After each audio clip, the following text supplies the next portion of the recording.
Lonely Attack on the Different World, Web Novel, Chapter 163. If they are so scared of influence, then before scolding me, they should consider some self-restraint, is something I'm too scared to say aloud. Day 51, Nighttime, White Weirdo Inn, Girls Only Gathering. The girls-only meeting is in huge turmoil, nowhere near getting to decide on upcoming off day. An unkillable monster showed up, a monster that no one can defeat. If even Angelica-san can't bring it down, then we won't have any chance, even after reaching level 100. Immortal as the Sphinx of the Great Dungeon, but without any gimmick to kill it? What kind of monstrosity is that? We definitely can't beat such a thing. Infinitely spawning monsters become a trauma for me. Or, actually, even Angelica-san, who swept away those mummies and cut the Sphinx in two, couldn't kill that thing. But she was still a dungeon emperor. For some reason, Haruka-kun spoke of it very casually as he was frying steaks, but it turns out that the dungeon master of the 60th floor was outrageous, the worst kind of monster. But, well, we got lucky, sort of. Is that some kind of thing that can be dismissed as luck? It's nothing short of a miracle, the fact that we're still alive. We definitely would have died if we tagged along after the previous dungeon. Yes, fortunately we survived. We simply got lucky. We might as well send prayers to Haruka-kun's epic luck sun. But I feel if we start worshipping it, then we might end up getting tamed. In fact, I suspect everyone is very much on the verge, really. But if we kept going back then, descending past the 50th floor, we would have died. Us and Haruka-kun as well. Because we stopped exploring that dungeon on the 50th floor and went to another one, Slime-san joined us, and the book that we found there helped Haruka-kun come up with a way to defeat the boss. And since Slime-san was that strong, we were banned from going past the 49th floor, and altogether that resulted in no one dying. The result was great, but it's all luck. If the order was off for even one event, we would have been dead. If Haruka-kun didn't feel danger, that dungeon would have been the end of us.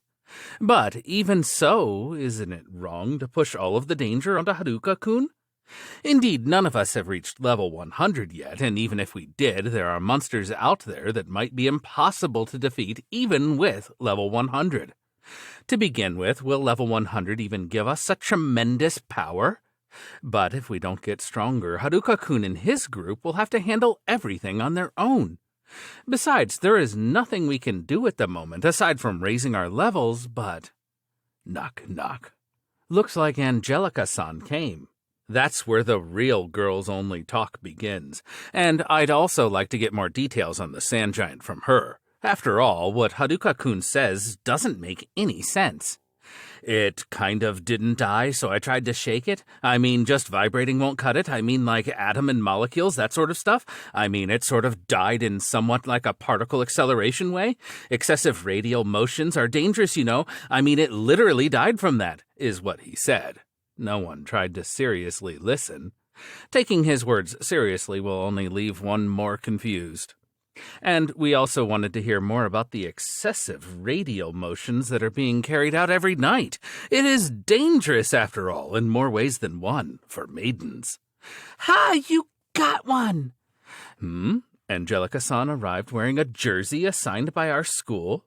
Jersey girls surrounded her, comparing them side by side. Hers looks a bit different. It has more polish, and the feel of material is also different. But above all, it seems brand new and unused. This means, isn't it borrowed? But it was made specifically for Angelica-san, meaning Haruka-kun is behind this. I see. Sorry for not noticing, Angelica-san. Everyone has a school jersey, and since it's comfy, many girls choose to wear them during the night gatherings.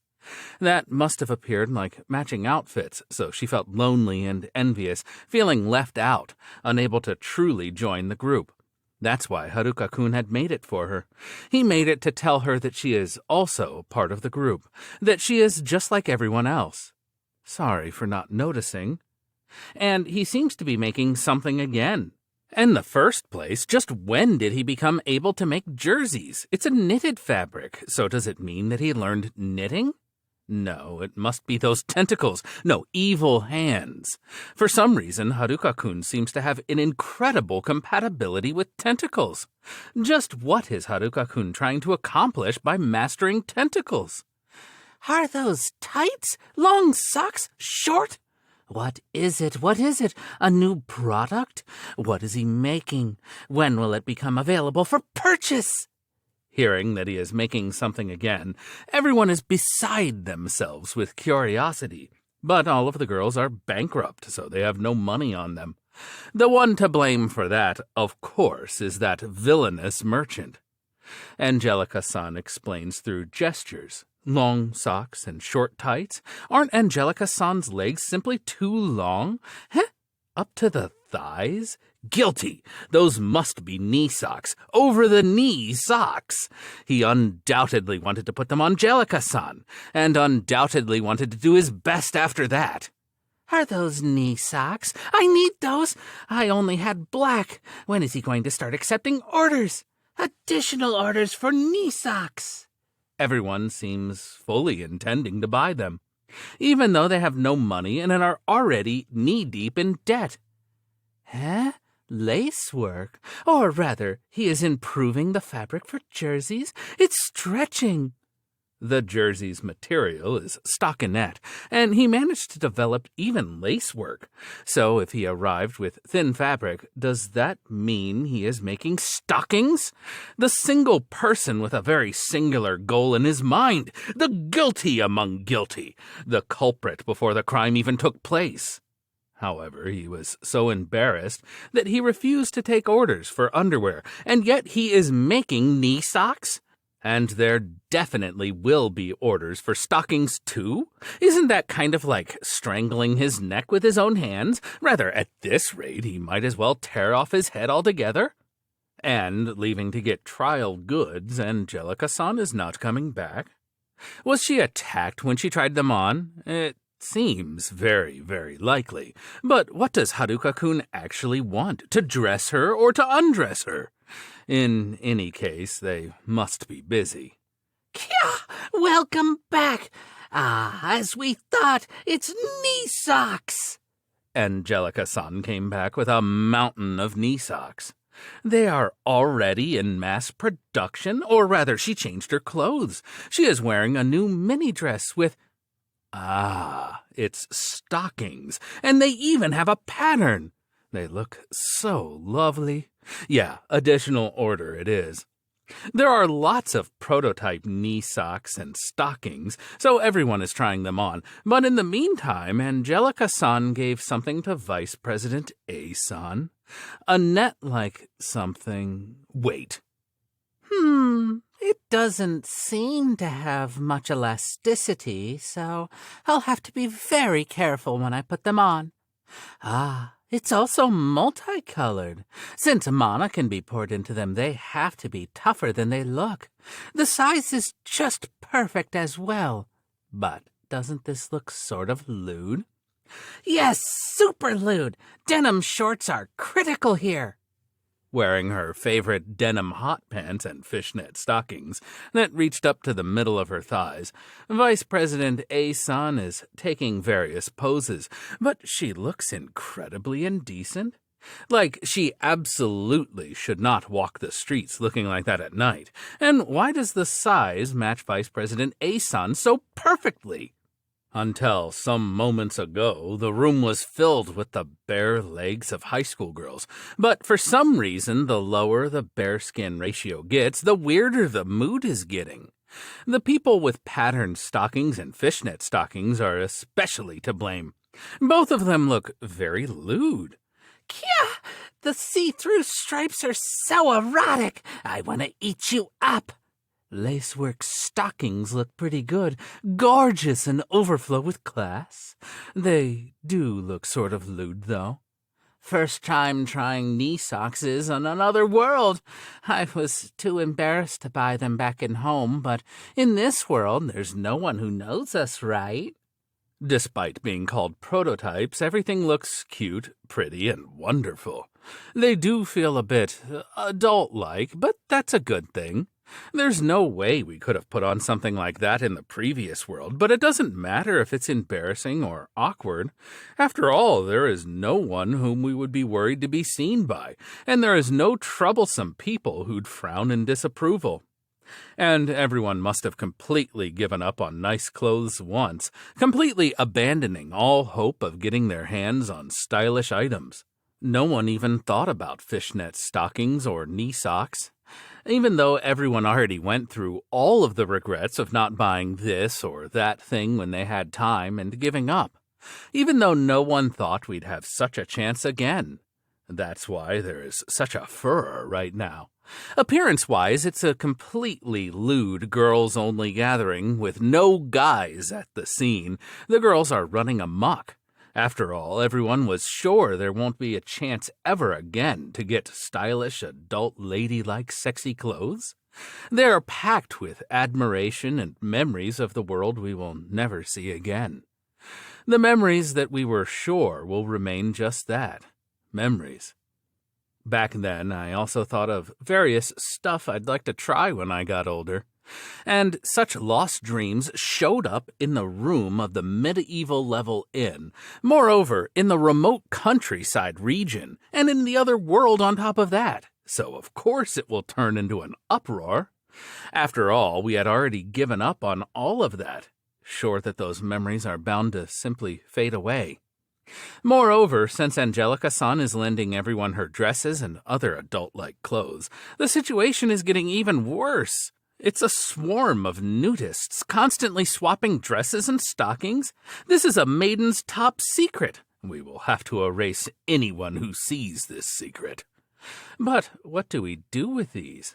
We can't walk through the town wearing these. It's too lewd. I'll buy them anyway, though. After all, this frontier town remained poor and desolate for the longest time. Poor and constantly threatened, the people were desperate to simply survive. So this town has no concept of fashion or style. Until a short while ago. Suddenly, things got a lot more peaceful and a lot more prosperous without anyone realizing. Leeway appeared in everyday life, and when people notice, abundance had entered their lives bit by bit. And suddenly, cute clothes and accessories began appearing in the shops of the town. Things they'd never seen until now and couldn't even dream of buying suddenly were within their reach. But they still have a hard time figuring it all out. After all, they had no concept of style until now. They were too busy trying to survive. All of the town's girls and women were bewildered by a dream that they'd never seen before. Until now, they were doing their best with what they had, but understanding they can't catch up to this rapid development. But in the frontier, getting new clothes was like a dream to them. That's why they don't know what to do now. That alone was enough to make them rack their brains, but now it turned to utter chaos. He brought modern-day fashion into the medieval countryside. They have hundreds of years of catching up ahead of them. And as a result, we are at the center of attention, especially on our days off. After all of the town's ladies are eyeing us. Even as common high school girls, we're still modern people and tried to pay attention to our style and looks despite the little money we had at hand. That's why we came to be treated as fashionable people in this town. And Shimisaki-san's group of 5 is taking it even further. Doll-like faces, long legs, and being tall already gave them a pretty and adult-like look. But on top of that, they actually have a sense of style. They have cuteness, beauty, good figure, and impeccable sense. That's why they were amateur models back in our world. And on top of that, they gained knowledge rivaling that of experts in this field. And getting much closer than before with everyone, they ended up as everyone's stylists. We get to have fashion specialists to coordinate our outfits. That's why everyone's eyes are glued to us. And it seems to have a certain influence.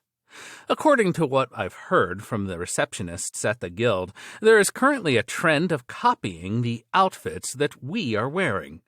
The girls are doing their best, saving up money for that purpose. Working earnestly every day, they save up money bit by bit to someday get the same dreamlike beautiful clothes, and for that they closely observe and study us. No way we can wear fishnet stockings outside.